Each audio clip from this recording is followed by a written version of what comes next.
Bonjour à toutes, bonjour à tous. Entre vous et nous, c'est plus qu'un contrat de « je t'aime, moi non plus ». C'est tout simplement un contrat de bonne humeur matinale que nous essayons de tenir depuis quelques jours qu'a commencé cette belle aventure Nopinden Karamat. Oui, bonjour Rack, bonjour chers amis téléspectateurs, vous qui ne manquez plus le rendez-vous du 6h30 sur BB24. J'espère que le week-end a été des plus agréables et que vous nous êtes revenus avec la pleine forme. En tout cas, nous sommes là pour vous accompagner jusqu'à 8h. Et nous leur disons merci, merci à tous les téléspectateurs qui prennent le rendez-vous du 6h30 sur BB24 et au cœur de cette émission qui vous permet d'entamer votre journée dans la bonne humeur, le sourire aux lèvres sont programmés. Des sujets qui vous feront davantage rire ce matin, comme par exemple la violence faite aux hommes par la femme. C'est vrai que ça paraît drôle, mais c'est un fait sérieux, les hommes qui se font chicoter. En tout cas, on se pose la question de savoir à quoi peut ressembler un homme qui se fait bastonner à la maison par sa femme. Qu'est-ce qui peut en être la raison quand un homme en est victime? Nous en parlons dans cette émission. Est-ce qu'il peut aller porter plainte, Rock? Ah oui, c'est possible. C'est possible qu'il peut aller porter plainte. Il en a d'ailleurs plein droit. Mais est-ce qu'ils le font? Nous ne saurons le dire. En tout cas, nos invités vont nous rejoindre sur ce plateau. Nous aurons également établi la liaison avec un avocat au barreau du Bénin qui nous dira s'ils ont l'habitude de recevoir des plaintes d'hommes battus. Ce sera le sujet de discussion dans la rubrique « Et si on en parlait ?» Ah oui, et il faut vraiment en parler. Mais avant, nous aurions reçu notre humoriste de ce lundi. Il se fait appeler Baba Femelle. Oui, quand un baba se fait appeler Baba Femelle, ça promet le rire déjà. Le simple nom de l'artiste vous fait déjà marrer. Nous aurons le temps de le découvrir dans cette émission. Et aussi, autre rapport pour vous, chers amis téléspectateurs, nous aurons à danser comme nous en avons pris l'habitude depuis le démarrage de cette émission. Nous allons aujourd'hui chanter et danser surtout sur le nouveau clip de Nicanor. Oui, le nouveau clip de Nicanor qui fait le buzz actuellement au Bénin. C'est le clip le plus chanté par tout le monde actuellement. Et bien, nous aurons le plaisir de chanter, de danser sur ce clip. Mais avant tout ceci, mesdames et messieurs, merci de vous installer. Nous allons découvrir les merveilles du Bénin.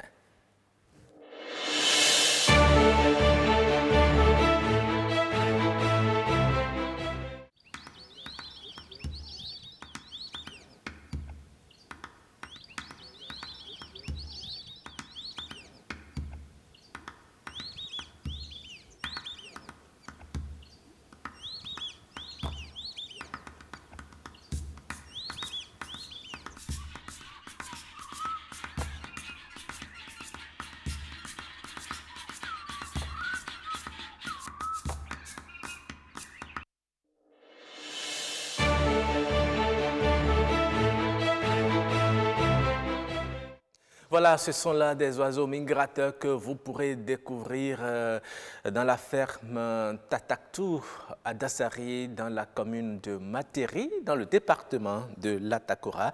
Lorsque vous êtes un touriste, vous venez au Bénin et que vous y faites un tour, eh bien, vous aurez l'occasion de découvrir ces espèces d'animaux qui viennent de très loin, d'autres continents même, de façon saisonnière, Karamat. Effectivement, et puisque vous parlez de continent rock, il faut dire à nos amis téléspectateurs, ou il faut leur rappeler que ces oiseaux migrateurs, la plupart du temps, ils fuient le froid de l'hiver, ils quittent donc l'Europe et ils viennent trouver ici l'humidité dont ils ont besoin. Et après l'hiver, qu'est-ce qu'ils font? Ils retournent simplement à la case départ. Absolument. Eh bien, Karamat, nous sommes déjà rejoints par notre invité, notre humoriste. Il est là, Baba Femelle. Bonjour. Ah, Bonjour, Baba Femelle. Bonjour, bonjour. Vous allez bien? Super bien, je me vais très bien. Je suis même massé moi pour me venir ici. Quoi? Je n'ai pas bien compris. Je me suis massé pour venir en BB24. Ah, vous êtes marché. C'est-à-dire, vous avez marché. D'accord. Vous avez quitté où? Niger, Agadez. Niger. Ah, donc vous êtes Baba Niger. Je suis de là-bas. Mais pourquoi on vous appelle Baba Femelle? Cet nom-là, même moi-même, je ne sais pas comment ça vient même. C'est nous où là, on est en train de faire concomment. Donc, ce concomment-là, on faisait seulement. C'est quoi concomment? Et balou poussière là. Balou poussière. C'est ça, on se faisait. Donc, on était là, chacun est en train de se parler son parole. Donc, c'est dans le parlement de mon parole là seulement quelqu'un me regarde et dit, toi là, tu as ressemblé les babas. Hein. J'ai dit, mais que si. Il reste encore là, il dit, mais tu ressembles à la femme. J'ai dit, tu me dis que je suis ressemblé baba, après tu dis que je suis encore ressemblé femme. Donc, c'est quand je suis grandi maintenant là. Comme j'ai commencé par faire Imou là, j'ai dit, bon, quel nom je vais me trouver? Donc, je me suis pensé avant là. Et je suis prends ça. C'est ça. Donc, vous avez metté. J'ai metté ça là. On vous appelle Baba Femelle. C'est comme ça. Mais quand on voit Baba là, le Baba souvent, Bab non. Les Babs sont passés où? Pour moi là, je suis en train d'économiser ça en banque. Ah, vous économisez ça en banque? Quand ça va beaucoup là, je vais me mettre ça. D'accord. Alors, vous êtes invité sur ce plateau pour nous faire rire aujourd'hui. Vous avez préparé quoi pour nous? Ah, je suis préparé beaucoup de choses. Beaucoup de choses même. Parfois, bon, je ne sais pas si vous voyez une fois parti en Paris, en France. Non, c'est là-bas, moi, je vois que c'est bon, quoi. Europe, c'est bon. Avant, je m'étais en Paris, là-bas. Donc, un jour, j'ai dit, bon, je vais aller me promener en Prague, là où il y a les mers, là. Donc, j'étais là-bas. Donc, j'ai vu une branche avec sa sien. Ils sont en train de se proménage. Donc, c'est dans le proménage, là, j'ai vu que quand les branches, là, ils disent quelque chose à son sien, là, le sien, là, il fait. Ils ont pris une petite ballon, ils lancent comme ça. Il dit à la sien. La sien, là, s'appelle Sali. Donc il dit, allez Charlie va chercher Baba, allez Charlie va chercher Baba. Sali c'est cool, il va prendre le ballon là. J'ai dit, ouais, c'est bon. Hein. Moi-même je me viens maintenant en Bénin, au Cotonou, en Église Saint-Michel. Donc moi-même j'ai dit, je vais faire comme eux. Je vais dans mon virage, je vais prendre notre sien pipeau. J'ai dit, moi-même je vais faire comme les blancs. J'amène ça dans le quartier ici, là où il y a les blancs là. Oui. Donc je suis technicien là, on se va. Je fais pipo, ça va, il me fait wow derrière moi. Donc on va. Je prends le ballon là, je lance moi-même, je fais pipo va cesser baba. Pipo va cesser baba. On a commencé à 6h, c'est à 0, on a quitté là, pipo n'a pas bougé. Parce que tu n'as pas bien dressé pipo. C'est ça, je dis, je ne comprends pas les siens noirs. Alors que celui qui est en Paris là, c'est le même âge avec lui. C'est ça. Même âge, même coureur. Et j'ai dit non, les siens de Bénin, là, il faut qu'on va voir comment on va faire, même ils vont aller chercher Baba. Donc, on était là seulement, j'ai dit bon, je vais aller en église pour prier, pour ma sienne. Ah, Baba va partir église. Église pour prier. Pour que ma sienne, même, n'a qu'à devenir fort. Pourquoi donc, vous n'êtes pas allé à la mosquée? Baba va à la mosquée, non? Comme mosquée là, c'était loin là. J'ai dit église, c'est proche. C'est le même Dieu. C'est même Dieu. Donc, je vais à l'église. On était là seulement, les gens se mariaient. Donc, il est venu quelque part là. Là où mon père dit, si vous t'aimez mariage, il a folie bijoux là. C'est là mon père, il a dit ça. Je vois une branche là, il entre dans l'église là. Donc, j'ai dit, lui là, il veut quoi? On dit que lui là, c'est excédé. C'est femme qui veut se mariage là. J'ai dit, il veut quoi? On a dit que attends. Il va devant mon père là seulement, il fait comme ça. Femme là s'appelle Josette. Donc, branche homme là, il fait comme ça. Ah non, mais Georgette. Tu ne vas pas quand même quitter pour ce con, Georgette. Allez, arrête, Georgette. Notre amour, c'est à la vie, à la mort, Georgette. Allez, Georgette, laisse ce con, il vient avec moi. Seulement, femme là, il a laissé lui. Il est parti avec l'homme là. Oui. Donc, quand j'ai vu ça, j'ai dit, hey, c'est doux, hein. Moi-même, je viens en Bénin au Cotonou. Église Saint-Jean. C'est là que j'ai dit, moi-même, je vais faire. Mon copine Awa, elle voulait se marier. Donc, j'ai dit, je ne peux pas me si là. Awa va se marier. Moi-même, je viens en église. J'ai fait comme ça. Kai, Awa, pourquoi tu veux me laisser pour mariage lui là? Quand il faut laisser lui là, tu vas venir, on va partir. Ses amis, quand je me parlais ça là, j'étais debout à côté de ma beau-père. Quand il m'a zifféré, avant que je va me debout là, Il a pris personne d'inclus, c'est seulement les 16 Oh. Donc j'ai dit ce qu'on voit en Europe là. Il ne faut pas tout copier. C'est différent d'ici. Merci à toi, Baba Femelle. J'espère que la prochaine fois, tu viendras ici avec Baba Mal. Sûrement, on va venir en D. Vous allez venir en D. En D. D'accord. Merci beaucoup, Karamat. J'espère qu'il ne viendra pas remplacer la place de cet artiste-là, prendre la place de cet artiste qui se fait appeler Baba Mal. Hein, la prochaine fois. Merci en tout cas, Baba Femelle, d'être passé pour ce petit temps d'humour dans cette matinale de BB24 et on poursuit rapidement, Roch. Oui, nous allons le libérer parce qu'il va se préparer pour revenir une deuxième fois vers la fin de cette émission. Donc, à tout à l'heure, donc, Baba Femelle, mais vous gardez votre position. Eh bien, c'est le moment de savourer le clip du jour.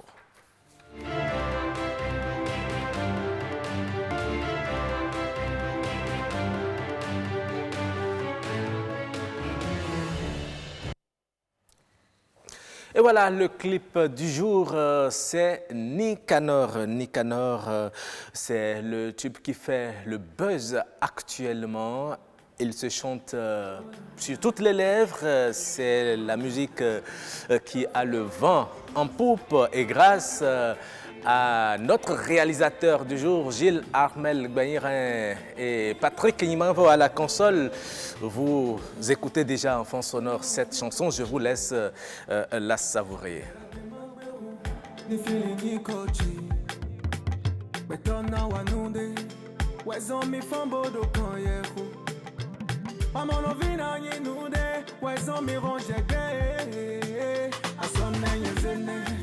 Walinu mini hinuko Malono mede susu Nyika e anami e o Do inosu nyika nu medi Mele ye no komedi Nyika e yere wa befi Ebande anilamina Yeah, feeling me coche Ajalono feeling me coche Feeling me coche Mau feeling me coche Feeling me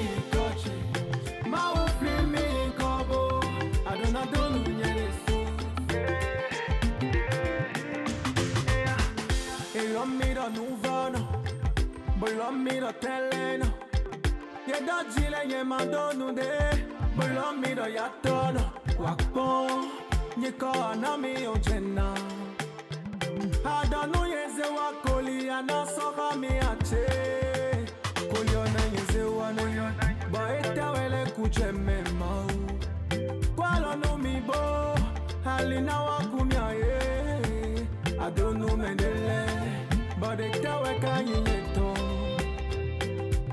Feeling coche chosen me.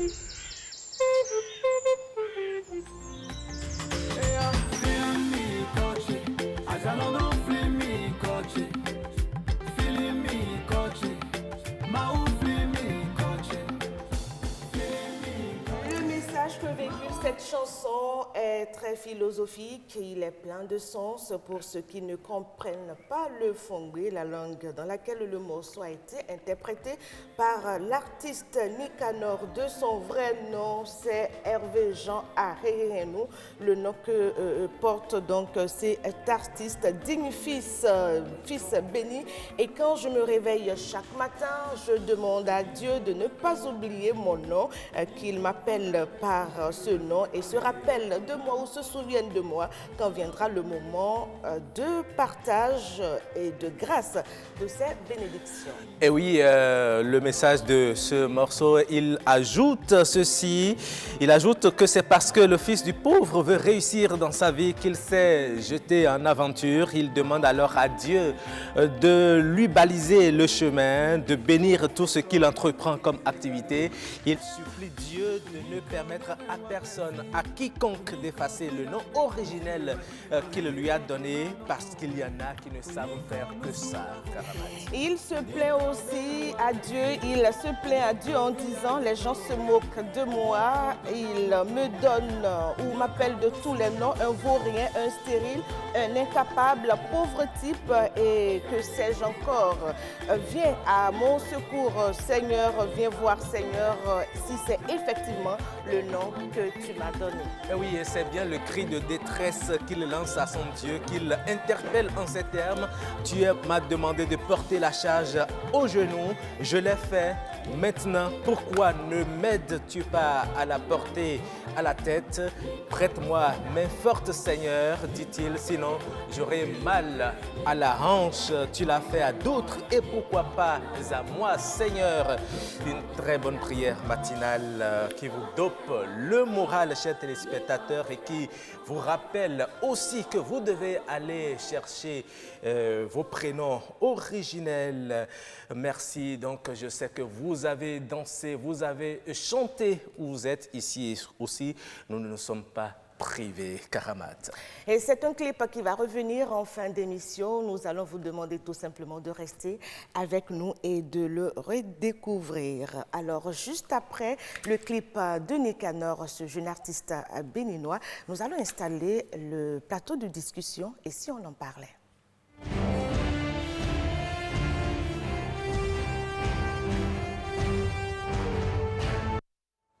Oui, merci. Nos invités, ils sont déjà là. Violence conjugale, quand c'est la femme qui a la chicotte en main. C'est le sujet de ce plateau de discussion. Nos invités, je leur dis bonjour déjà. Bonjour à vous. Bonjour, monsieur. Comment vous allez? Bonjour, madame. Bonjour, monsieur. Alors, Roch, ils sont là, nos invités. Ils ont pour nom Dr Michel Merinto. Vous êtes psychologue, clinicien, enseignant-chercheur à l'université d'Abomey-Calavi et votre thèse de doctorat justement d'ailleurs porté sur ce sujet. Merci d'avoir répondu présent à notre invitation. C'est moi qui vous remercie. En face de vous, c'est Madame Basilia Koukoui. Elle est la présidente du Comité national des femmes travailleuses Kona Fetra. Bonjour et merci de revenir à nous parce qu'on vous avait eu déjà sur un autre plateau. Merci de m'avoir accueilli ici. Alors, les femmes qui ont la chicotte en main, c'est vrai que c'est très osé de la part de ces femmes-là. Elles ont pu quand même braver la force physique, le courage, le regard de ces hommes et aller jusqu'à le porter des coups dessus. On se pose aujourd'hui la question de savoir qu'est-ce qui peut expliquer cet état de choses, madame. Merci. Cet état de choses, c'est aussi naturel qu'on peut le penser. De la même manière qu'un homme peut battre une femme, ça peut arriver qu'une femme batte un homme, parce que les deux, c'est des êtres humains. Ouais. Aussi facilement? Ça dépendra de l'opportunité que l'homme offre à la femme, du champ d'application et des conditions qu'ils ont réunies. D'accord. Alors, docteur Merinto, ma collègue disait tout à l'heure que vous en avez fait un sujet de votre thèse. D'abord, dites-nous, qu'est-ce qui vous a motivé à choisir un tel sujet? Alors, je vous remercie. Mes motivations par rapport au choix de ce sujet, simplement parce que j'ai observé que pendant longtemps et très longtemps, que la question de la violence conjugale a été analysée dans un sens. Et ça a été instrumentalisé même par les institutions internationales. Et donc, ça fait que je me suis dit, mais à chaque fois quand je vois les femmes à leur fête de journée internationale de la femme et tout, elles sont dimanche et tout, elles crient sur tous les toits, il n'y a pas de réflexion autour. Mais pourquoi cet état de choses? Et considérant que le couple est dans un système, lorsque je me mets dans l'approche systémique, pour analyser la question de la violence, il faut l'approcher dans son aspect holistique, dans son aspect global. Est-ce que la femme ne fait rien pour être battue? Je me suis posé ces 1000 questions. Et c'est là que je me suis dit, mais, eh bien, si l'homme en arrive à taper sa femme, et qu'en serait-il lorsque la femme cherchera à se venger? Point d'interrogation. Et c'est comme ça que j'ai commencé la réflexion. Et donc j'ai commencé par assister à des séances sur les paroisses, sur dans les églises évangéliques. Et je suivais également les émissions de Cœur en détresse et tout. Et je voyais que l'homme était matérialisé parce que chaque fois qu'on parle de la violence conjugale, l'homme était toujours le coupable. D'accord. Et je me suis dit, j'irai chercher la responsabilité de Très la bien. femme. Donc il n'y a pas que, comment l'appelle-t-on, l'homme est coupable, mais aussi la femme parfois. La femme est coupable puisque je vous ai dit au départ que les deux sont dans un système. Et donc dans un système, tous les éléments fonctionnent de telle sorte que le dysfonctionnement d'un élément empêche l'autre élément de fonctionner. Et donc du coup, si l'homme en arrive à violenter la femme, c'est que la femme aussi, à un moment donné, violente l'homme. Mais on sait que notre société aujourd'hui, elle est basée sur le fait que c'est l'homme qui a le monopole de tout, c'est l'homme qui est le maître de la famille. C'est ce que l'on croit. C'est ce que l'on croit.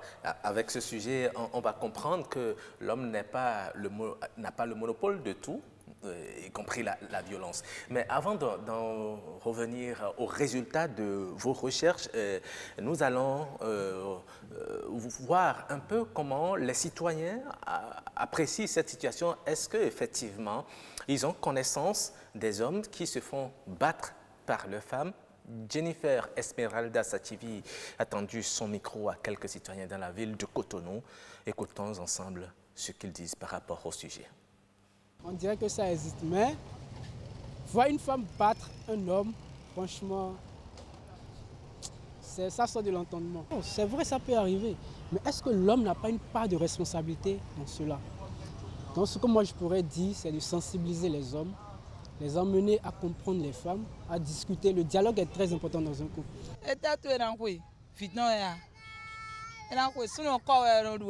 Beaucoup de nos sœurs souffrent d'être battues. Et quand nous entendons qu'un homme est battu, veuillez m'excuser, mais ça, on a envie de rire un peu. On est vraiment étonnés.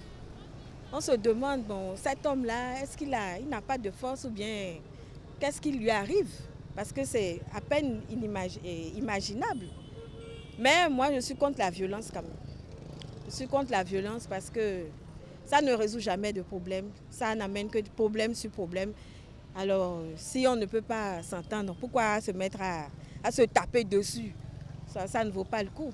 C'est un peu embêtant parce que c'est des trucs, souvent quand ça t'arrive, tu n'as pas le courage d'aller dire. Tu n'as pas le courage d'aller dire. Et je pense que ça arrive autant aux hommes qu'aux femmes. Voilà, et les hommes, souvent, par fierté, ça se cache, ça ne parle pas. Mais bon, moi, je suis vraiment pas pour. Je pense que quand on décide de se mettre en couple, je pense qu'on devrait pouvoir s'asseoir et trouver une solution aux différents problèmes dans nos couples que de venir au point. Et puis après, il faut souvent penser aussi aux enfants parce que dans certains couples, il y a des enfants et quand ces violences-là sont faites devant des enfants, ça laisse des enfants martyrisés à vie. Les causes sont multiples et ça ne peut pas être autre cause que les causes des violences faites aux filles et aux femmes parce que c'est suite à quelque chose qui a violence. Soit l'homme n'est pas en bon terme avec sa femme et la femme ayant plus de force physique que l'homme pense que c'est par là qu'elle peut régler son compte avec son mari. Alors qu'il y a plusieurs manières pour régler les différences dans le couple. Que ça soit violence faite aux filles et aux femmes et violence faite aux hommes, je n'encourage pas. Parce qu'après tout, c'est l'humain. Donc, violenter l'autre, ce n'est pas bon. Voilà.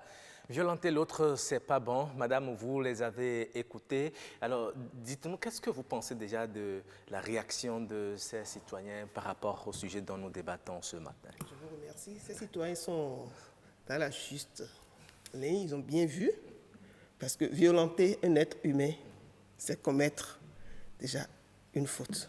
Que ce soit la femme violentée, que ce soit l'homme violenté, c'est la même chose. Et je crois que la loi punit de la même manière. Mais qu'est-ce qui peut amener une femme à violenter un homme? Ah oui. Vous êtes femme. Je suis femme. Et je vous pose la question à dessein. Et je répondrai aussi. Oui. L'homme se croit toujours plus fort. Même un petit garçon qui vient ici maintenant, il va nous montrer du moins ce qu'il est le plus fort de la maison. La nature est ainsi faite. Même quand il y a 1000 femmes quelque part, il y a un seul masculin, on les désigne tous par un. Donc, partant de là, l'homme se croit tout permis des fois. Pour une simple discussion, soit il lève le ton ou il fait semblant de lever la main. La femme aussi est un être humain.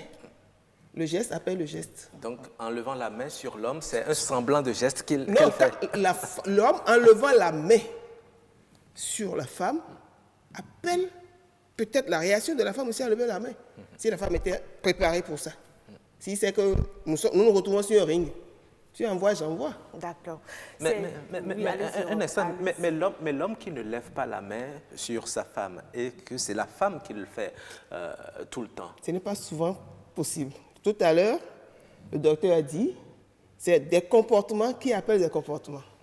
Avant qu'une femme n'ose lever la main sur un homme, c'est sûr qu'elle a pris son temps, elle a consommé, elle a patienté, elle lui a dit une fois, fais garde, ne fais plus, ne fais plus, ne fais plus.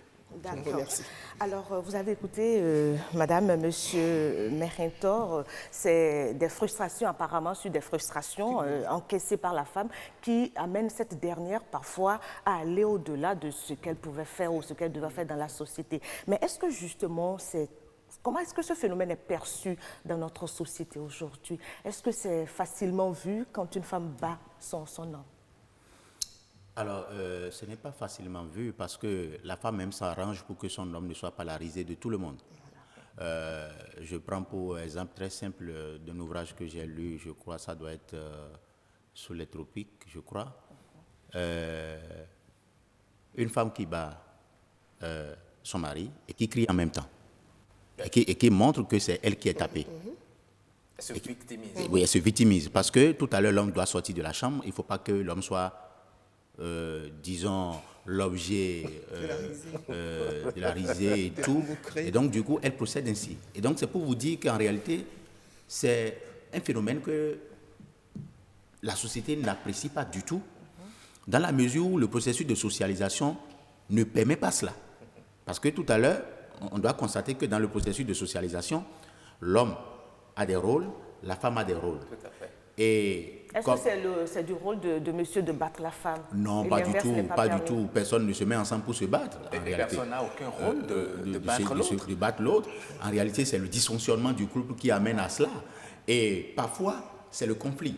Et comme je m'amuse à le dire en me posant sur Karl Marx, le conflit, c'est une bonne chose dans un couple. Parce que le conflit permet de se connaître mieux, d'aller à la découverte de l'autre, parce qu'on n'a pas eu le temps de mieux se connaître. Mais du coup, lorsque le conflit fait de l'escalade vers la violence, cela n'est plus absolument accepté. Mais du coup, lorsque vous posez la question de savoir ce qui peut amener une femme à battre son homme, il y a plusieurs raisons. Il y a plusieurs raisons, mais vous devez savoir que la plupart du temps, la femme dispose d'un moyen plus terrible pour battre un homme. On n'a pas besoin de chicoter un homme. C'est la violence. Oh là là, la femme elle est terrible dans cela. Et c'est pourquoi dans mes analyses, et je disais lorsque j'étais invité, je disais que c'est un sujet sur lequel je ne communique plus, parce que j'ai des surprises à faire. D'accord? Vous voyez, est-ce que la femme a besoin de chicoter son mari? Non, pas du tout. De quels moyens dispose-t-elle?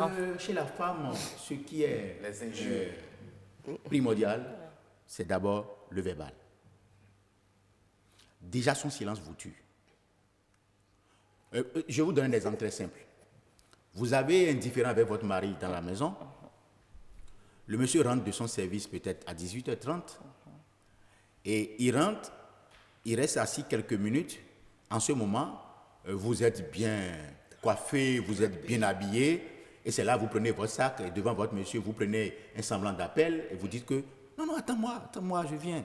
Ne sois pas pressé, je viens. C'est pour le rendre jaloux. Mais là, c'est grave. Ce n'est pas seulement jaloux. Non, mais ce que vous dites, c'est grave. C'est de la violence morale. Oui. C'est-à-dire, l'homme se pose des questions. Elle va où? Mais au-delà de tout, ça peut produire l'effet inverse. En réalité, elle ne va nulle part. Elle va nulle part. C'est pas toujours le cas. Non, elle va nulle part puisque le sujet sur lequel j'ai travaillé pour mon diplôme d'études approfondies, c'est les hommes torturés. Les hommes torturés, la violence psychologique faite au mari dans les mélanges intellectuels. Et c'est là encore le grand problème, les intellectuels.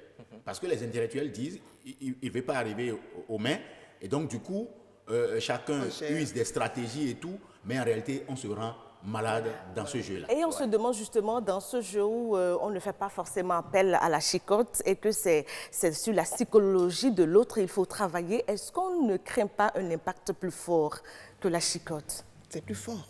Le silence, comme il a dit, est très fort et très lourd. Ne serait-ce que 2 heures de silence entre couples dans une maison, c'est déjà trop grave. Et la femme qui sait observer son silence aurait tout gagné. Est-ce que vous préférez, vous, en tant que femme, préférez cette violence contrairement à la bastonnade? Non, bastonnade. Que je bastonne le monsieur ou que le monsieur me bastonne? Non, que vous le bastonnez ou que vous travaillez sur son moral. Toujours, il faut commencer par le silence. Tu crées le conflit comme il a dit. Et ça, c'est le début. Et vous commencez par chercher par où vous allez vous retrouver, sur quoi vous pouvez vous entendre, qu'est-ce qui va vous ramener sur le même chemin. Oui, allez-y. Et maintenant, quand vous ne trouvez pas, vous pouvez ramener la balle à terre. Mais en tout et dans toute chose, il faut pouvoir se parler. D'accord, il faut pouvoir se parler. Même des yeux, même pas des gestes. Oui, ceux-là qui n'arrivent pas à se parler viennent parfois malheureusement aux mains.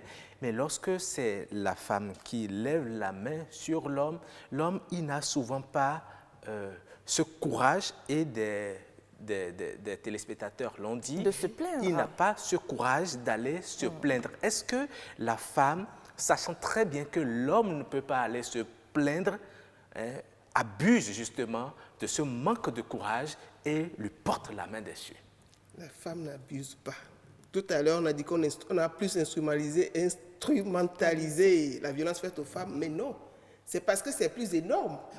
Il y a peu d'hommes qui sont battus et il y a plus de femmes qui sont battues. Alors on est tenté de demander la question à celui-là qui a fait le terrain. Ah oui, les statistiques sont biaisées. Tout à fait. Les statistiques sont biaisées dans la mesure où les hommes n'en parlent pas. Et pourquoi ils n'en parlent pas? Très bien. Les hommes n'en parlent pas à cause des stéréotypes. Les hommes n'en parlent pas à cause des préceptes culturels. Voilà. Les hommes n'en parlent pas parce que l'homme est le représentant du roi.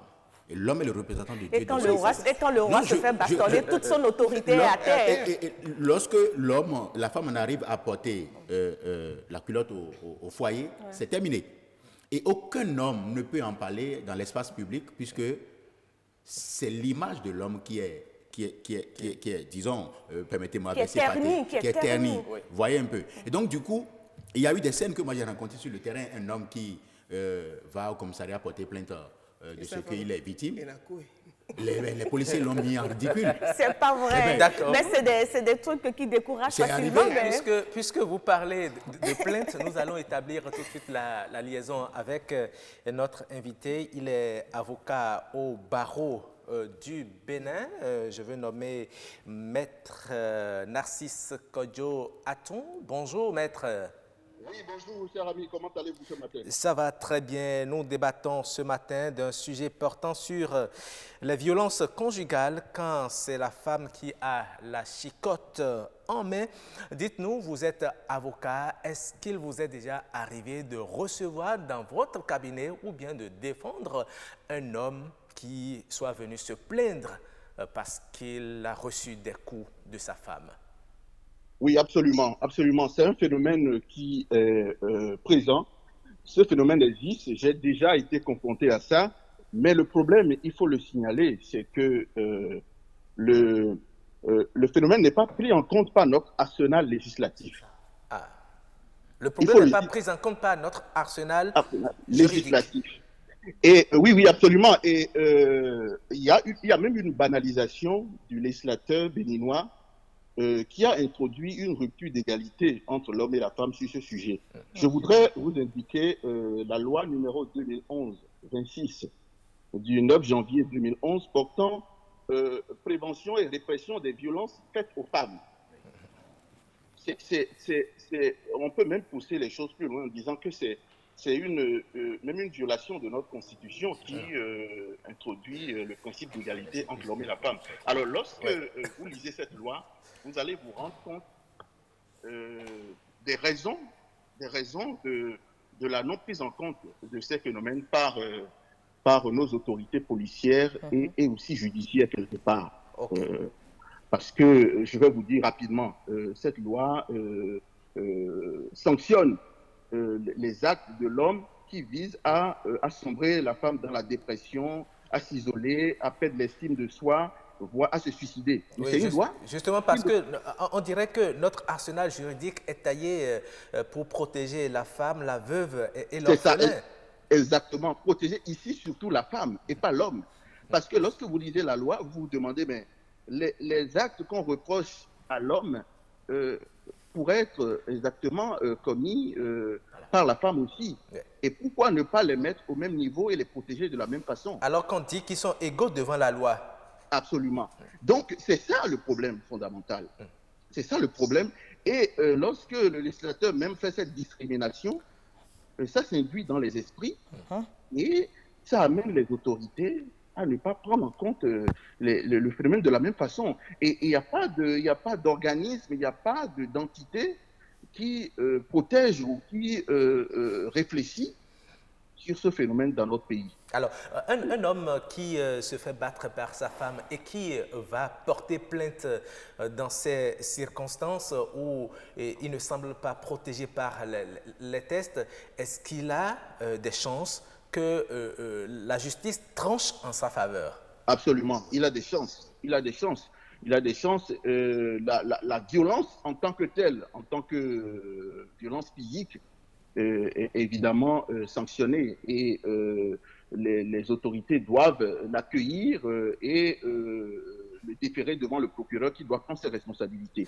Mais parfois, quand l'homme va porter plainte dans un commissariat, l'un de nos invités l'a dit tout à l'heure sur le plateau, je veux parler du docteur Merento, on voit l'homme comme un extraterrestre, il devient l'objet de rire. Absolument, absolument, il a tout à fait raison. Oui. Et j'ai déjà été amené à être confronté à ce phénomène où le policier rigole un tout petit peu en se disant mais il sort d'où, de quoi il parle, parce que voilà, ça n'arrive pas souvent. Ça n'arrive pas souvent et le professeur a tout à fait raison et c'est un phénomène qui doit être mieux pris en compte. On doit plus attirer l'attention sur ça et conscientiser un peu plus nos autorités pour que l'accueil soit plus judicieux, j'allais dire. Alors, nous sommes persuadés qu'à l'instant où nous émettons, il y a des hommes sûrement qui vivent cette situation en tant qu'avocats. Que leur conseillez-vous?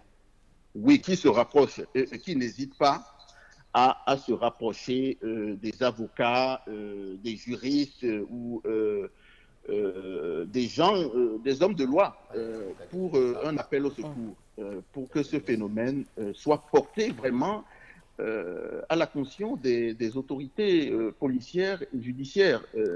Moi, avocat, je les appelle à ouvrir la bouche et à en parler. Mais lorsqu'un homme arrive à le faire, est-ce que lui-même, il ne provoque pas comme ça le divorce parce que sa famille ne voudra pas accepter? Mais le fait de ne pas le faire peut avoir des conséquences plus graves. D'accord. Parce que se taire sur ça, c'est mortifère, j'allais dire. et donc, il ne faut pas rester silencieux. C'est un phénomène dangereux. D'accord. Infiniment merci à vous, Maître Narcisse Kodjo-Atou. Je rappelle que vous êtes avocat au barreau du Bénin. Merci d'avoir partagé avec nous votre contribution à ce débat.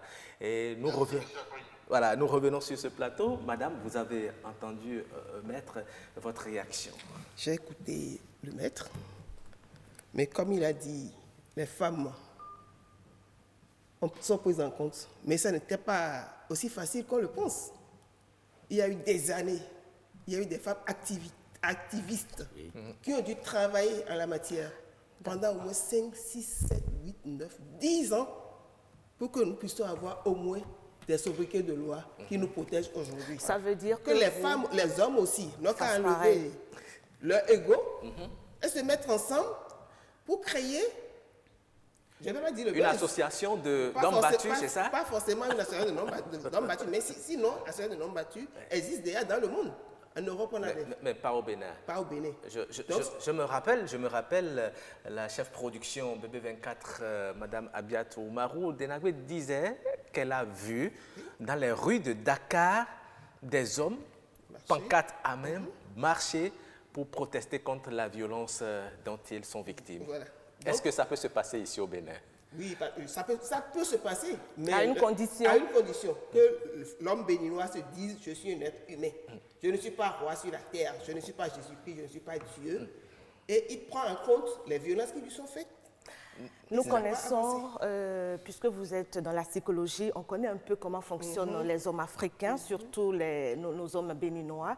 Leur ego, il est parfois un peu trop fort. Est-ce que vous pensez qu'à un moment, ils peuvent laisser ce petit ego, leur moi de côté, et pouvoir maintenant prendre leur destin en main, leur sort en main, et se mettre à la face du monde et dire, mais voilà, on réclame la paix dans notre foyer, nous sommes battus par nos épouses. Vous voyez, le mal est plus profond que ça et la question n'est même pas là. La question, c'est d'abord la culture. Vous savez ce que madame disait tout à l'heure? Elle disait, vous n'avez pas entendu. Je vais revenir sur ça. Elle dit, je vais revenir sur ça. Vous savez, le problème n'est pas le problème, il est où? Un problème d'ego. Le problème, c'est au niveau de la société. Est-ce que les principes, les valeurs et les préceptes culturels permettent à ce que l'homme arrive sur l'espace public pour exposer que il a été victime de sa femme. Justement, dans ces prétextes sociaux-là, à quel niveau il faut tendre le pouvoir pour dire un peu un instant, gardez votre réponse à chaud. C'est juste pour dire aux téléspectateurs que l'émission est en direct et que vous pourrez participer en nous envoyant vos messages par SMS ou par WhatsApp au numéro qui vont s'afficher au bas de votre écran, le 96 37 92 33 ou le 61 19 88 88. Et dans quelques instants, nous allons passer à la lecture des messages que nous ont envoyés les téléspectateurs, les internautes. Le sujet vraiment a suscité beaucoup de réactions. Nous y reviendrons tout à l'heure. Je vous laisse la parole. Je vous remercie. Non, je disais simplement que on doit se dépassionner du sujet parce que la plupart du temps, quand on rentre dans l'analyse de ce phénomène de violence conjugale, il y a toujours une prise de position des femmes. Les femmes, quelle que soit sa nature, elles prennent toujours de position et cette position ne permet pas l'éradication de ce phénomène-là parce que lorsque l'avocat dit que la femme est super protégée par l'arsenal juridique, alors que l'homme n'est pas du tout pris en compte, à quel moment vous voulez terminer avec la violence? À quel moment? À quel moment vous voulez terminer avec la violence si il faut toujours parler de la femme, s'il ne faut pas s'occuper du coupable, c'est-à-dire au point de vue du traitement? Tout ce que nous avons, c'est la répression. Et donc, du coup, pendant longtemps dans ce pays, on a vu des femmes... je crois que c'est l'association des femmes juristes du Bénin, donner la possibilité aux femmes, quel que soit ce qui arrive chez elles, de courir pour venir dire, se plaindre, pour que l'homme là, on aille le chercher. Mais à un moment donné, les femmes se sont rendues compte que... ça a disloqué beaucoup de relations, beaucoup de couples. Et qui s'occupent finalement des enfants. Puisque la famille de l'homme et ta propre famille vont t'abandonner dans ce jeu-là. Parce qu'il y a des instances au niveau de la famille pour gérer ces questions de façon culturelle. Et donc, du coup, moi, je dis, la question de la violence faite aux hommes est une question fondamentale, c'est une question qui demande à réfléchir ensemble. Parce que chaque fois que nous allons analyser la violence unidimensionnellement, nous n'allons jamais trouver de solution par rapport à son éradication. D'accord, très bien. C'est très important. Nous allons passer rapidement, oui, vous allez réagir tout à l'heure, mais nous allons rapidement lire deux ou trois messages rapidement. N'oubliez pas ce que vous voulez dire. Il y a Samuel Elijah qui dit, par exemple, qu'il ne suffit pas seulement d'avoir chicotte pour parler de violence faite aux hommes. La plupart des hommes qui violentent leurs épouses, c'est pour répondre à une provocation. La femme n'a pas besoin de violenter physiquement l'homme, elle le violente psychologiquement, moralement, verbalement et oblige l'homme à le faire physiquement. Elle oblige l'homme à le faire physiquement. Donc la violence faite aux hommes est plus verbale que physique et elle est au quotidien.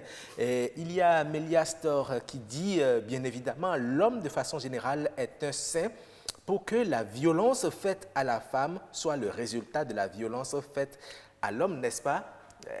Elle réagissait justement au précédent message. Parlant de la violence faite aux hommes, c'est malheureusement ou heureusement un fait de société dont on parle peu, mais qui fait son chemin en sourdine. La plupart du temps, pour le peu, cela résulte de la paresse de l'homme qui ne veut rien faire, mais juste profiter de la souffrance de la femme. Pour tous les cas dont j'ai été témoin, il a été question d'hommes sans situation de travail qui juste oublient quel est leur rôle dans la société, et voilà. Mais c'est aussi vrai qu'il arrive, bon voilà, je n'ai pas la suite du message, mais c'est aussi vrai qu'il arrive que l'homme, malgré une bonne position sociale, subisse la violence, mais la verbale de la part de la femme. Tout dépend de sa façon à lui de tenir son couple. Dans tous les cas, selon moi, une femme épanouie dans son foyer est respectueuse et ne se livre pas à ces jeux de qui porte la culotte, Est-ce madame. que c'est donc ce n'est pas une fuite de responsabilité de l'homme qui amène à ces situations-ci, madame? Oui. Des fois, c'est une fuite de responsabilité ou une jalousie à outrance. Le portable, par exemple, est individuel. Oui. Mais il y a des hommes, de la même manière qu'il y a des femmes qui s'amusent à fouiller le portable de leur mari, il y a des hommes qui saisissent le portable de leurs épouses et qui se disent, je vais voir toutes les personnes qui vont t'appeler, je vais voir tes messages. C'est un débat qui arrive tout Voilà. le temps. Ouais. Mais je pense que si nous sommes mariés, je pense que si nous sommes ensemble et si nous sommes unis pour la vie, on n'a rien à se cacher. Lorsque moi je rentre à la maison et que je laisse mon téléphone, c'est que même si on m'appelle, quelle que soit la personne qui m'appelle, ma femme peut décrocher. Voilà. Alors lorsqu'on appelle ma femme, je peux aussi décrocher. Ouais. Et donc du coup, lorsqu'on se met dans une position telle que tu ne dois pas fouiller mon téléphone parce que quelque chose peut te faire mal et tout, c'est-à-dire on crée déjà un climat qui n'est pas favorable. Oui, un climat de suspicion. Au développement, n'est-ce pas, de votre couple. C'est le principe de base. Mais lorsque vous décrochez le téléphone de votre épouse, par exemple, et que vous entendez « Allô bébé, allô chérie », vous réagissez comment? C'est simple. Ça veut dire que si quelqu'un arrive à appeler ma femme et que je décroche et la personne dit « Allô bébé » au téléphone, cela suppose que ce n'est pas ma femme. Cela suppose qu'elle est partagée. Si on n'est pas dans une expérimentation, si on ne veut pas étudier mon comportement, parce que c'est fort possible qu'une femme décide d'étudier le côté jaloux de son homme en procédant. Est-ce que du côté appelant, connaissant le monsieur à la maison, c'est pas peut-être pour le rendre un instant jaloux que l'autre... C'est la même chose, Je dis, si ce n'est pas dans un cadre expérimental et que ça se passe dans la réalité, ce n'est pas possible, ce n'est pas bon. Parce que c'est une manière de faire du mal à l'autre. Oui. Et c'est pourquoi je disais, et parfois ça brise les couples. Ça brise les couples. Votre sujet du jour est un sujet tellement intéressant, mais comme je le dis, la plupart du temps, on ne peut pas arriver à creuser. Parce que lorsque les téléspectateurs ont commencé par évoquer les types de violences, c'est les mêmes types de violences qui se produisent au niveau de la femme qui se produisent au niveau de l'homme. Quand vous prenez une femme qui décide, parce qu'elle veut se venger, elle estime que l'homme ne dépense pas à la maison, mais elle constate que l'homme dépense plus dehors. Elle développe la violence économique. Vous êtes en ville. Là, nous sommes dans les formes de violence. Voilà. Vous êtes en ville, elle vous téléphone pour dire que l'enfant est gravement malade. Et donc, elle doit amener l'enfant à l'école. Ou le bébé est fini. Alors, elle crée une situation, vous envoyez de l'argent. Ou bien c'est l'argent de popote à la maison qui ne suffit plus. Il faut augmenter à chaque semaine. Il faut augmenter. Ou bien, chérie, mes cheveux sont gâtés à tout bout de champ. Je suis là pour me faire belle pour toi et tout. Ou bien on fait venir un ouvrier à la maison peut-être pour réparer les appareils électrogènes. Le gars ouvre, on lui dit de créer encore plus de dépenses. Parce que oui, on veut profiter. Oui. Des femmes en ont procédé même avec un médecin pour avoir de l'ordonnance pour leur mari, parce que c'est pas là, elle veut avoir de l'argent pour son étalage. Mais est-ce que ça, c'est une véritable vie à deux? Des femmes se sont mis en complicité. La plupart du temps, vous allez constater que les femmes imposent les chefs chantiers pour leur mari lorsque on veut aller chez soi. Et on s'entend avec le CC, on détourne les ciments, on les vend, et on demande au monsieur toujours d'acheter. C'est parce que pourtant, nous voulons aller vivre dans cette maison, nous deux, pour la vie, avec nos enfants. D'accord. Si vous me permettez, je vais creuser, correctement. Vous allez creuser. Parce que jusque-là, je ne disais encore rien. Non, vous allez creuser. La violence verbale. Le débat est fini dans 10 minutes. On insulte la performance sexuelle de son homme. On insulte la performance sociale de son homme. En disant quoi, par exemple? Mais c'est pareil chez les hommes aussi qui le font pour leurs femmes. Hein. Quand rare, la femme n'a pas du répondant, c'est rare, ils se plaignent aussi parfois. C'est rare parce qu'un homme en arrive à éduquer sexuellement sa femme. Et à la mettre sur ce que lui souhaite. Oui. Mais il est difficile à la femme parce qu'aujourd'hui, vous voyez, au plan sexuel, les choses évoluent. Oui. Hein? Avant, on doit s'actualiser. Papa va appeler maman pour dire rentre dans la chambre, rentre vite, va me chercher quelque chose et on fait. Aujourd'hui, non. Et on commence par les préludes, on est là, bavarder, les positions indescriptibles et tout. Mais si aujourd'hui tu as une femme au foyer et que tu n'es pas dans le schéma des positions indescriptibles, encore que là, c'est un autre débat, puisque quand parfois ces femmes au foyer, les femmes au foyer se mettent à avoir de ces genres de positions, monsieur se met, il a beaucoup, voilà, il se fait beaucoup d'idées, il se dit, mais où est-ce qu'elle est allée apprendre tout ça? Finalement, on ne sait pas ce que les hommes attendent des femmes. Ce monsieur est vraiment rétrograde. Alors, donc, vous voyez, si on rentre dans les types de violences, vous allez vous rendre compte effectivement que l'homme ne peut pas venir sur l'espace public pour vous dire que il est victime de ce que la femme n'honore pas le lit. D'accord, très bien. Merci. Hein. Je vous aurai la parole tout à l'heure encore, madame. J'ai envie de lire un message de madame Claire Rougan Ayemona. Oui. C'est une dame que j'apprécie beaucoup. Oui. Elle va être, vous allez voir, elle va être équitable. Vous allez voir tout de suite. Ça me rassure. C'est une dame que j'apprécie beaucoup. Elle a beaucoup réagi au sujet. Nous lui disons déjà merci. Hein. Elle dit les violences dont les femmes sont auteurs à l'égard des hommes, des enfants ou d'autres femmes trouvent généralement leur source immédiate ou lointaine dans diverses formes de violences physiques, économiques, psychologiques dont elles-mêmes sont victimes.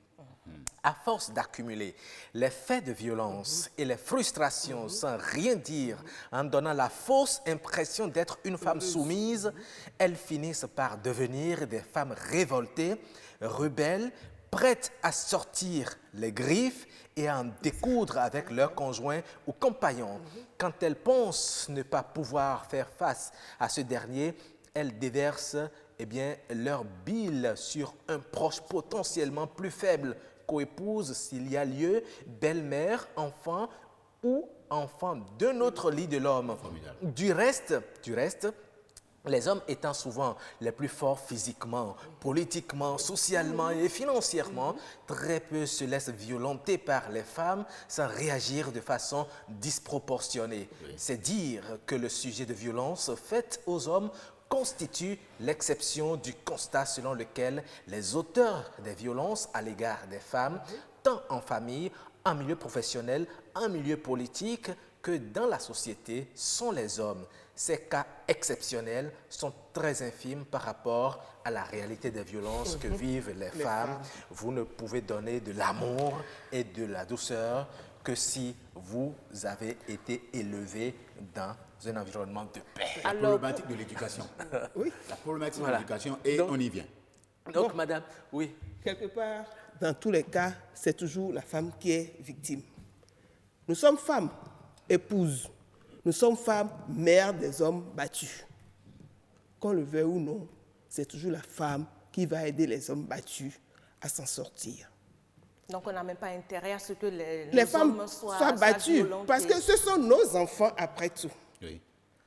Le mari qui est battu est l'enfant d'une femme. Et cette femme n'acceptera jamais que son garçon, ou bien son enfant garçon, soit battu par sa femme. Quand on tourne, la responsabilité reviendra encore aux femmes de lutter contre les femmes qui battent les maris.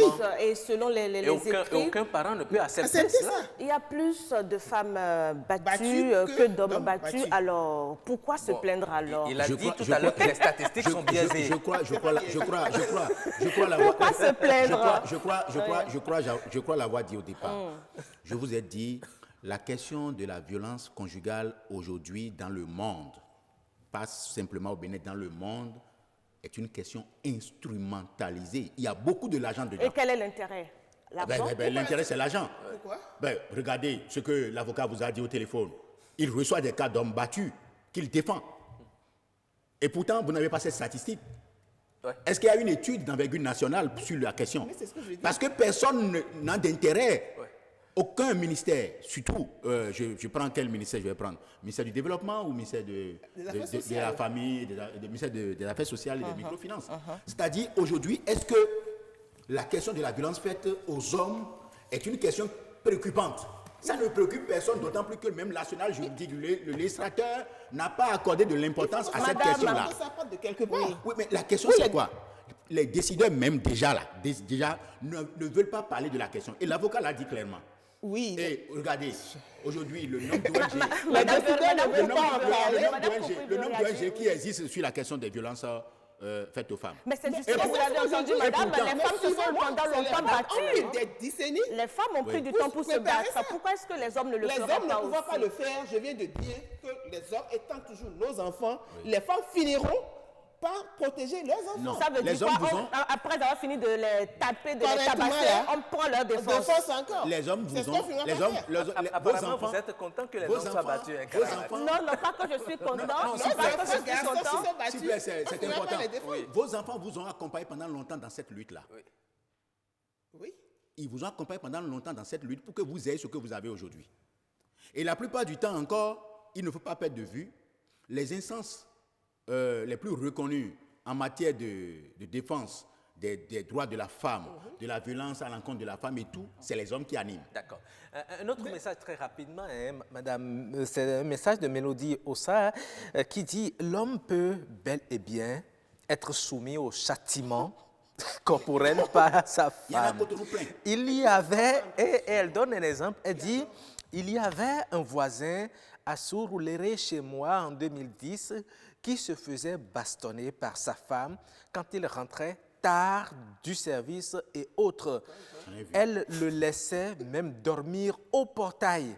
La particularité ici, c'était que l'homme était court de taille et sa femme géante. Je me demande si c'était à cause de la taille. Justement, répondez, est-ce que c'est à cause de la taille? Les hommes courts dont ils parlent, mais les hommes minimes dont ils parlent, ils préfèrent des femmes géantes. Ils se disent, c'est moi. Donc ils auront cherché. Non, c'est pas pour compenser. Ils sont à la recherche de l'équilibre. En réalité, c'est même pas la taille. Ce n'est pas la taille. Ce n'est pas une compensation, mais ils ont de l'amour. Ils ont leur ego, c'est d'avoir ce qui est supérieur à eux. D'accord. On le tape aujourd'hui. La femme dit, je vais partir. Il dit, tu ne peux partir nulle part. On est liés pour la vie et pour la mort. Et demain, on le tape encore. C'est comme ça. Moi, j'ai vu une femme taper son mari jusqu'à lui casser, fracturer le bras. Et si vous permettez, il y a un message grave que je viens de découvrir. En fait, de violence sur les hommes. Et il y a la question de sadiques et des majocistes que je n'ai pas encore abordé. Oui, on va l'aborder tout à l'heure. Il y a un message apparemment un peu grave que je vais partager. C'est Mélodie Ossa qui revient. Elle dit « Une femme qui parvient à violenter son mari, quel que soit le niveau de violence, est à décorer normalement. » C'est normal. Malheureusement, je n'ai pas ce leadership. C'est de la rhétorique. C'est de la rhétorique, c'est-à-dire qu'elle s'étonne. Elle s'étonne. Si une femme en arrive vraiment à taper son homme, d'accord, avec tout ce que l'on connaît pour l'homme, avec les rôles de l'homme et avec sa force physique telle qu'on nous le disons la plupart du temps, ça veut dire que c'est extrêmement grave. Laissez-moi terminer. Vous devez savoir que dans notre société et partout dans le monde entier, lorsqu'on évoque la question de l'homme et de la femme, et le sexe biologique homme-femme, si on dit des deux êtres, le plus fort c'est la femme. Oui, effectivement. Le plus fort, c'est la femme. Le plus fort, pas physiquement. Madame, pas physiquement. À quoi ça sert alors, puisque vous le disiez à l'instant, on va finir par prendre la défense de nos hommes que nous battons entre griffes, enfin, de ces femmes qui osent le faire. Ils sont au stade de l'amitié, les soirs. Mais à quoi ça sert en tant que femme? Jusqu'à 1h du matin, 2h du matin. Et là, je voudrais qu'on amorce vraiment la chute, parce qu'on est presque à la fin du débat. À quoi ça sert alors que de battre le mari et d'aller maintenant l'accompagner dans le traitement, dans les soins? Est-ce qu'il ne faut pas revoir les choses? On ne le bat pas volontairement. C'est quand l'adrénaline monte, les gens ne se maîtrisent plus. Mais il y a la non-adrénaline qui vient et qui équilibre encore le corps. Oui. Et qui ne sécrète pas. Non, l'adrénaline qui doit revenir pour équilibrer. La noradrénaline. Oui, qui doit revenir. Oui. Parce que quand l'autre monte, il faut que l'autre arrive pour équilibrer. Oui. Mais étant donné que c'est sur le coup... Est-ce qu'il ne faut pas revoir les choses? C'est l'éducation qu'il faut revoir. Voilà. Il faut retourner rééduquer nos enfants à la base. Oui, et puisque vous parlez de rééducation, il y a un autre message de Armel Khessou qui dit, par exemple, dans cette affaire, les responsabilités sont partagées. Et tout part des débuts de toute relation amoureuse. L'homme comme la femme devrait, dès cet instant, imprimer sa marque à son futur conjoint. Lorsque l'un ferme les yeux sur les légèretés de l'autre, ce dernier ne songerait guère à un changement de comportement. Aussi, la vie de couple n'est pas statique. Et cette variation, lorsqu'elle n'est pas vécue dans une communion sincère des deux acteurs, peut conduire à des déviances. Je crois, Roch, que nous sommes arrivés au terme de nos échanges sur... On va vous laisser rapidement alors conclure en quelques 30 secondes chacun. Vous avez la parole, M. Merento, pour votre conclusion. Rapidement. Je voudrais saluer BB24 pour le sujet du jour et dire que nous ne sommes pas allés en profondeur du sujet parce que nous devons aborder la détresse des hommes. Oui.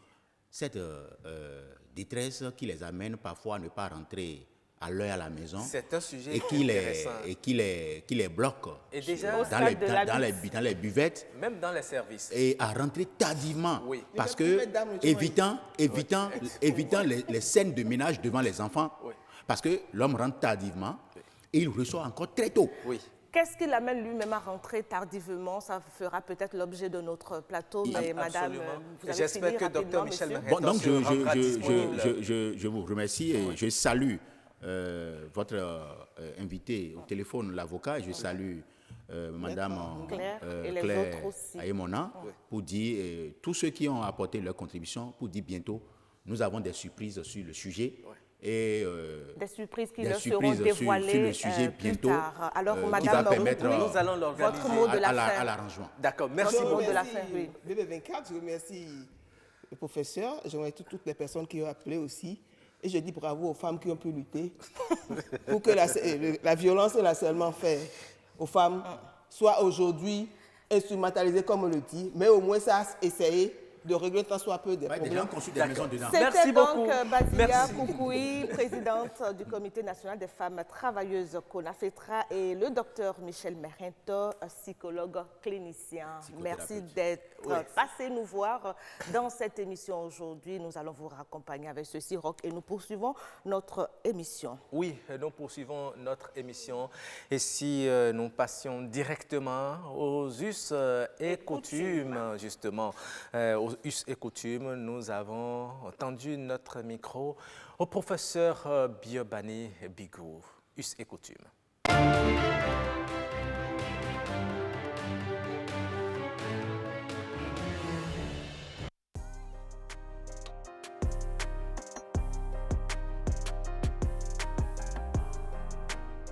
La caractéristique fondamentale de la vie en milieu bâtonnon, c'est l'esprit de communauté et l'esprit de voisinage, l'esprit de collaboration. Et pour le marquer, le bâtonnon, pour son dernier repas, il prend le soir, tous les voisins qu'il a, s'il a 3 voisins, chaque voisin a son plat. C'est ce que le bâtonnon appelle Kwasidibou. Donc, échange de plats, de repas. Et exactement, s'il a 3 voisins, le soir là aussi, il reçoit 3 plats. Pour marquer toujours ce rapport-là de communauté d'entraide. C'est pour cela aussi que le bâtonnon, par rapport à un passant qui n'ose pas rentrer dans la maison, il met devant la maison une jarre avec de l'eau pour que n'importe quel passant, à n'importe quel moment de la journée ou de la nuit, la soir qu'il puisse venir prendre de l'eau et prendre. Autre élément, pour le milieu bâtonnon dans sa communauté, toujours dans le dernier repas, il réserve un plat pour l'éventuel passant qui viendrait dans la maison, quel que soit. Et si jusqu'au lendemain matin, il n'y a personne, si c'est encore consommable, il consomme, si ce n'est pas consommable, il les jette.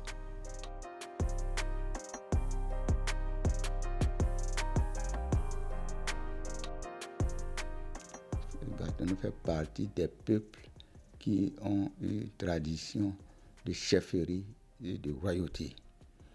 Et c'est dans ce sens-là que lorsque un chef a été intronisé selon les normes coutumières, lui il a déjà atteint le stade suprême de la hiérarchie. Et cela se distingue à travers un certain nombre de vêtements qu'il porte. Par exemple, le port du bonnet, la couleur du bonnet, le sens du bonnet, tout cela, ce sont des signes distinctifs. Et lorsque lui, il a des enfants, naturellement, ces enfants sont des princes, sont ceux-là qui sont susceptibles de pouvoir le succéder, puisque la succession se fait de père en fils.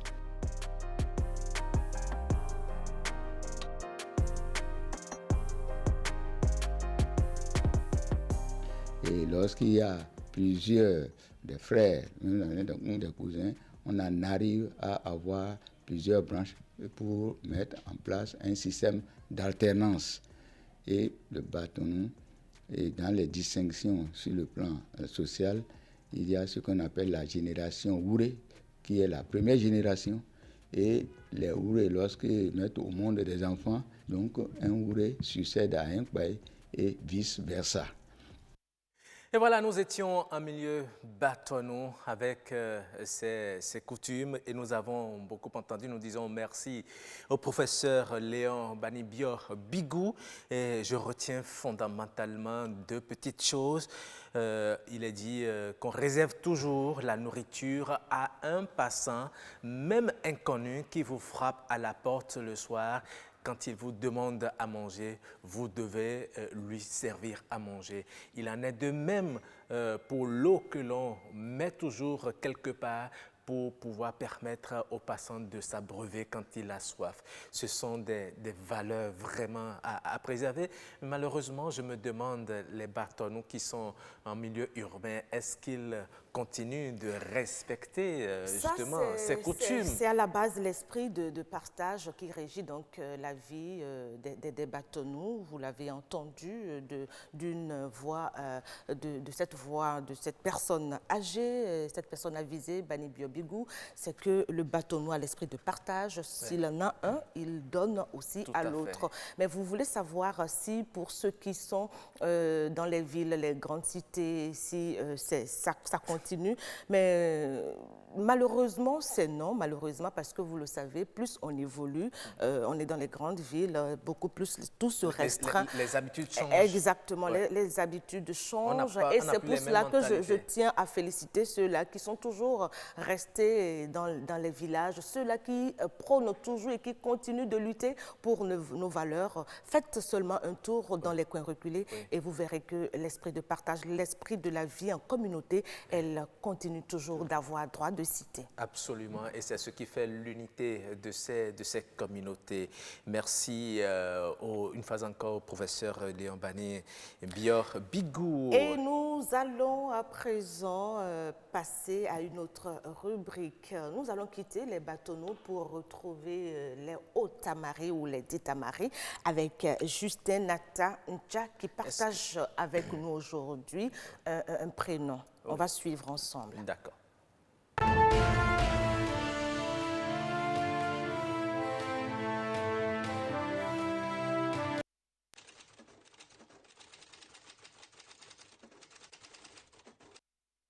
Le vrai nom, c'est Tawé. C'est l'Élysion qui a donné le prénom Tawès. Quand vous prenez ce prénom-là, par exemple, en général, c'est des gens qui sont d'un caractère très fort. En général, ils sont d'un caractère très fort. C'est des dirigeants, c'est des personnalités qui sont très ouvertes, souvent très, très intelligents.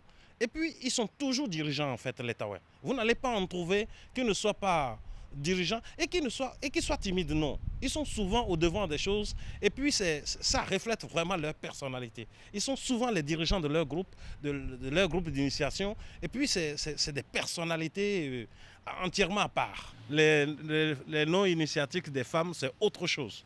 Mais c'est des hommes uniquement qui portent ce prénom.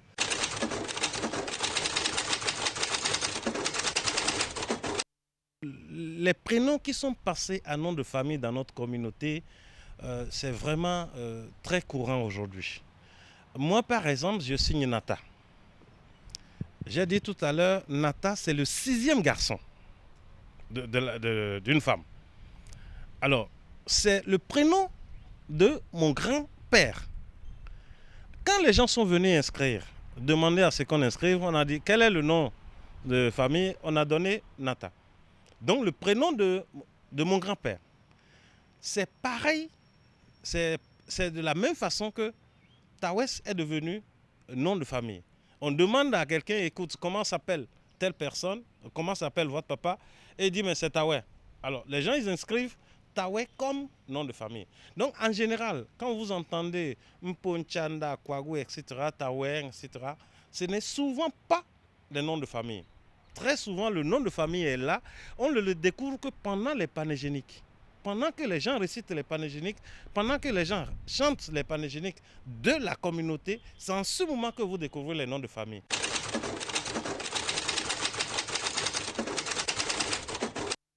Pour donner ce prénom Tawes, je ne pourrais dire exactement les conditions.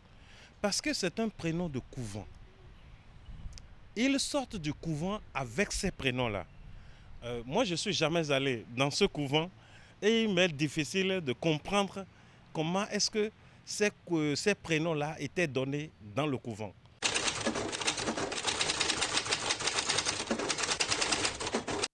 Pour savoir si ce prénom qui est devenu nom de famille se déteint son contenu sur les membres de cette famille, je dirais oui et non.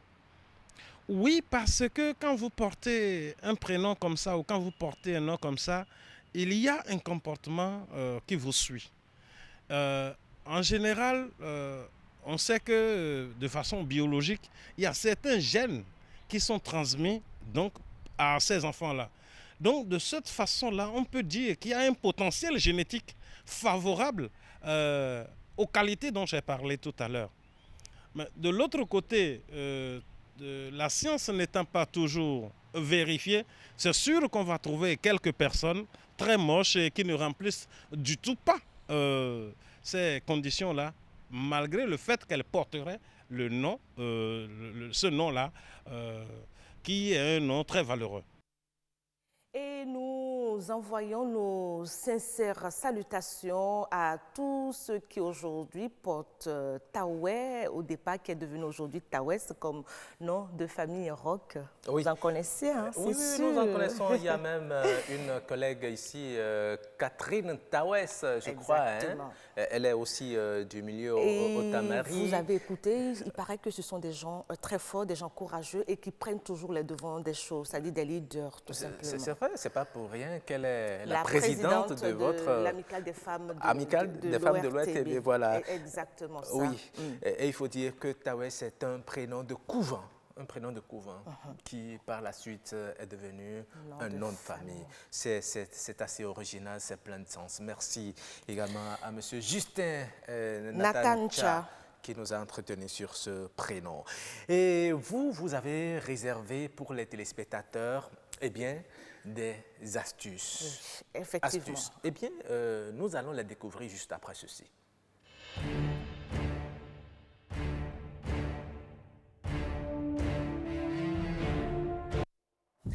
Et voilà, vous êtes Karamat à l'antenne avec votre joli sourire.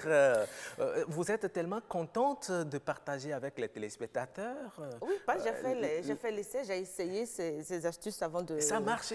Ça a marché, surtout pour les chaussures. De savoir. En fait, c'est très simple. C'est très simple aujourd'hui. L'astuce que j'ai pour vous, elle est à base de sel. Oui. Le sel qui est multitâche, qui peut être une bonne... Le sel de cuisine, là? Le sel de cuisine que vous connaissez, que vous achetez dans dans les marchés un peu partout, qui peut être une bonne alternative au bicarbonate. Est-ce que vous saviez, Roch, que le sel peut facilement nettoyer les douches, peut facilement nettoyer les bouteilles, les vases sales, peut facilement désodoriser les chaussures? Nettoyer les douches, vous dites? Exactement. Ah, ça, je ne savais Ça, pas. c'est ce que ça fait pour les douches. Alors, vous savez, la douche, elle est un endroit permanemment arrosé d'eau et avec le temps, quand on ne lave pas, il y a de ces traces qui finissent par se poser sur des carreaux et tout ça. Alors, qu'est-ce qu'il faut faire? Surtout, chères dames, ne paniquez pas quand je parle de dames.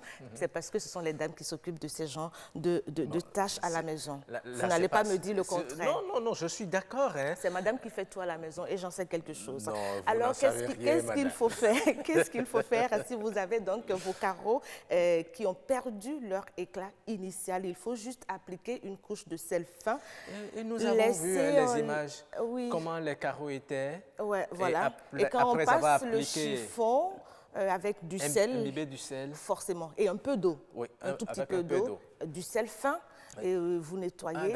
Et progressivement, ça va prendre le temps que ça va prendre avec 10 à 15 minutes, 20 minutes ou plus. Vous allez voir que les taches vont tout doucement s'estomper et disparaître. C'est formidable, ça. Très formidable. Alors, pour ce qui concerne les vases, et les bouteilles, vous adorez les fleurs. Alors, vous avez vu que votre vase, il est un peu sale à l'intérieur. Qu'est-ce que vous allez faire? C'est d'y ajouter du sel gros grain cette fois-ci. Cette fois-ci, c'est sel gros grain. Gros grain dans les vases, dans les bouteilles. C'est plus fin, c'est du gros grain. Et là, vous allez y ajouter un peu d'eau. D'abord, un peu d'eau dans de sel gros grain. Eau simple ou eau tiède? Non, n'importe, comme vous voulez. Mais l'eau tiède ferait quand même mieux l'affaire. L'eau tiède ferait mieux l'affaire. Alors, vous allez donc secouer. Au bout de quelques petites minutes, vous allez voir. Ça deviendra comme... C'est comme le disent les fonds, yo-yo brown, quoi. Yo-yo brown. Voilà, ça deviendra neuf. Exactement. Alors, la troisième petite astuce liée au sel. Toujours le sel. Toujours le sel, c'est qu'il désodorise. Vous savez, quand on a des chaussures fermées qu'on porte tout au long d'une journée, le soir à la maison, quand on enlève, parfois ça a une odeur qui repousse, une odeur désagréable. Qu'est-ce qu'il faut faire? C'est que la veille, il faut déjà y introduire du sel à l'intérieur et vous allez laisser... Je vois même des moisissures sur les chaussures. Exactement. C'est normal, l'humidité crée ces moisissures sur vos chaussures, la plupart du temps en peau et en daim. Donc, ce qu'il faut faire, c'est de laisser à l'intérieur du sel et ça passe la nuit à l'intérieur. Le lendemain, vous allez secouer simplement, jeter le sel et quand vous faites ça, ça sent très bon. Bravo, moi, j'ai essayé pour les chaussures, j'ai essayé vraiment on vient de voir pour les les chaussures avec... le petit garçon à la maison, et ça marchait. Waouh, super, tout super. Simplement. En tout cas, moi-même, je vais l'essayer et je vous rendrai compte. Il n'y a pas de souci. Merci à vous, Karamat, pour ces belles astuces que vous avez partagées avec nous, avec les téléspectateurs ce matin. C'est un plaisir. Nous avons très bien noté. Demain, vous réservez encore d'autres astuces déjà ou bien? Lundi. Roch adore les astuces, mais les astuces, c'est tous les lundis. Les téléspectateurs ne seront pas d'accord avec vous, rien que les lundis. On va revoir ça. D'accord. On verra bien. D'accord. Et nous allons à présent marquer un arrêt sur une image que notre réalisateur va nous balancer. C'est la capture.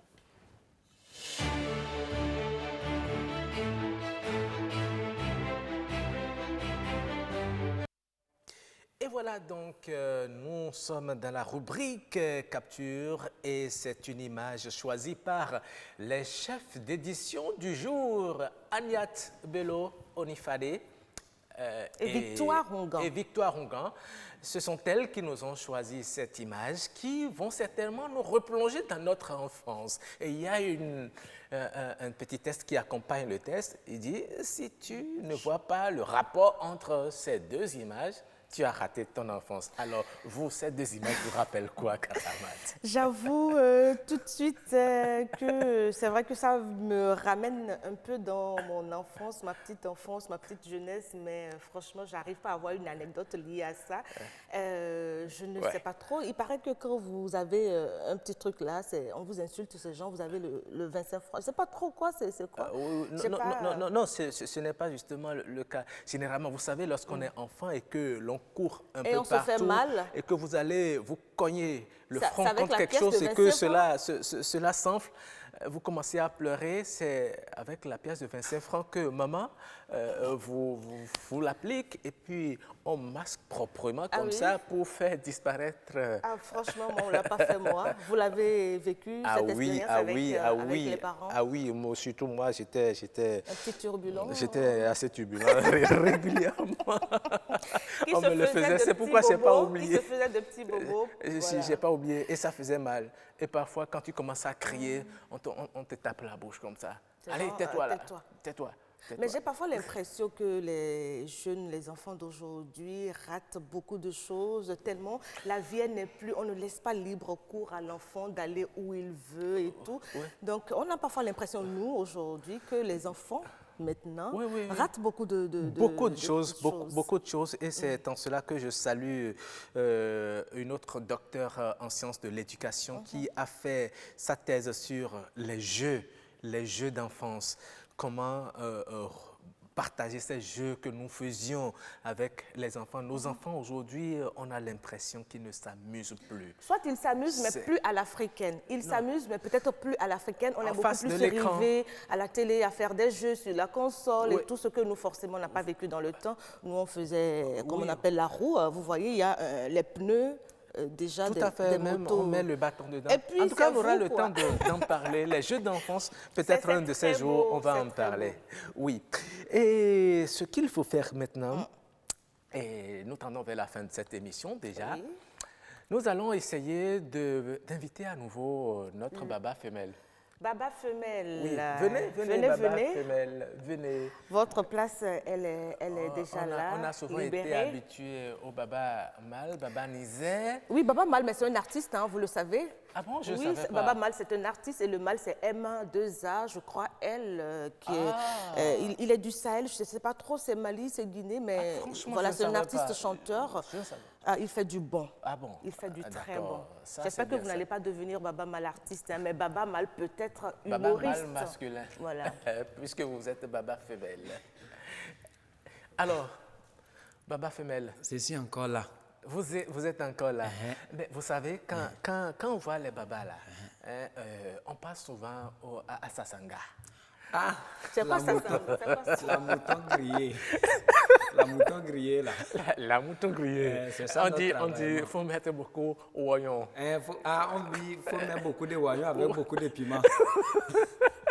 Rock. Oui. Rock. Je sais que vous... Je ne veux pas parler. Je préfère garder le silence. On va laisser Baba femelle faire sa prestation. Non, vous savez, avant là, si mon niveau en français aujourd'hui c'est devenu comme ça là, je vous dis c'est à cause de mon bouletter. Quoi, bouletter? Bouletter. Une jour là, comme avant là, je suis mangé de promotion. Dernier à l'école là, je ne passe jamais. Wow. Donc, une jour, ils ont dit, bon, Baba, comme tu ne passes pas là, on va te faire cadeau. Cadeau qu'on va te faire là, tu vas l'écouter une petite discours. L'écouter une petite discours. Vous donc, allez lire un petit discours. Donc, ils ont invité les ministres de l'enseignement, les ensoupetteurs, douletteurs, maîtres, tout le monde était à soi avec les élèves. Donc, j'ai dit, je ne vais pas. Ils ont me forcé, ils ont me mettre discours. Que je n'ai qu'à écrire discours. C'est le discours que vous avez amené. Allez, il faut nous lire le discours. Donc, j'ai dit, bon, je vais lecter ça. D'accord. Passer. Allez-y. Donc, il faut bien voir. Oui. Parce que quand j'ai fini de lecter, Ministre est tombé, il est dans le coma. Bouletter aussi, tout le monde est piqué, crise. J'espère qu'on ne va pas tomber. Non, j'ai fait remise. J'ai fait remise de discours. D'accord. Donc, bonjour, messieurs les douletteurs, les inspecteurs, les maîtres. Je suis lecteur ce discours parce que je ne veux pas de problème. Donc, ça n'a qu'à ça. Introduction. Ça n'a qu'à ça. Moi, Baba femelle, manger de promotion, je vous salue. Premièrement, Maître Lucien ne connaît rien. Sinon, ça c'est grave. Une jour, là me mettait dans la tableau pour me dire que les coqs sentent de donner la cisée de ces phrases-là. J'ai dit, Maître, je t'ai fait quoi? Tu veux me tuer? Avant-hier, là, Kokou de délégué est déjà perdu. Dans la quartier, les gens me disent que c'est moi qui ai volé ça. Maintenant, toi, tu viens me dire encore que cette Kokou-là, que ça sente de donner la cisée. Si je donne cisée, ils vont dire que c'est moi qui ai volé Kokou-là. Vrai ou faux? Donc, j'ai refusé. J'ai dit, je ne donne pas. Donc, c'est là où on était seulement. Douleté même, il a venu. Il dit, Baba, je dis, c'est quoi Douleté? Il dit, Victor, c'est qui c'est? C'est qui Victor Cessé? J'ai dit, ah, d'où l'était? Victor chercheur. Si Victor Cessé, quelqu'un que moi je sais, c'est le que Victor cesse. Oui. S'il est en train de cesser, quelqu'un n'a qu'à aller le cesser. Moi, je ne sais pas. D'où l'était, il est facile, là, me prendre, là, me taper. J'ai dit, d'où l'était, ceci fait quoi? Il dit, on va faire calcul. J'ai dit, quel calcul encore? Il dit, ah, que Boubacar, il dit, problème. Boubacar a acheté une carré de 5 mètres kibou. J'ai dit, Boubacar. Que Boubacar qui me doit de l'argent, il n'a pas payé aller à cette carré. Là, il a payé là. Donc, quand j'ai fini là, tout le monde est piqué crise. Je ne sais pas pourquoi. Donc, depuis ces jours-là, on a mis l'envoyé définitivement de l'école. Donc, c'est là que j'ai parti. D'accord. Donc, ils ont gâté mon niveau. D'accord. Sinon, je voulais être professeur d'orthographe. Wow. Professeur d'orthographe. D'accord. Merci, Baba Nizé. Il faut dire à ces enfants qui nous écoutent que c'est juste pour détendre l'atmosphère, que c'est juste pour rigoler, pour s'amuser. Et on a beaucoup ri. Que cette rubrique existe. Hein. Oui. Ce n'est pas du vrai français, mais c'est du français pour amuser les gens. Et on a compris ce qu'il voulait dire comme message. Merci beaucoup, Baba Femelle. Et oui, Baba Femelle, tu restes avec nous pour clôturer cette émission en beauté avec nous, parce que nous allons danser à nouveau. Nous avons commencé à danser, mais nous allons chanter et danser comme tout à l'heure.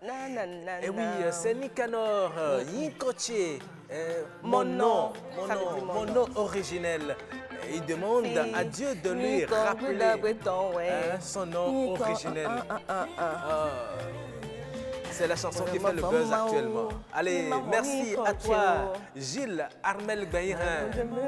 Merci à toute l'équipe de l'autre côté, au preneur de son, Patrick Nimavor, au preneur, à l'opérateur de prise de vue, Igor Ayosson, Igor aussi est là. L'infographiste du jour, toutes et à vous Robles toute l'équipe de la technique là-bas, à la régie. Merci aussi à la diffusion, aux monteurs. Merci à vous qui nous avez suivis de bout en bout depuis 6h30. Ça a été quand même un plaisir, cet instant de télévision. Ouais. On va danser, hein? On va danser. Au rythme de ce son de Nicanor. Moi, j'adore, en fait. Oui, je sais que c'est votre bon petit. Ouais, je l'aime bien parce qu'il fait du bon. Merci à vous, donc.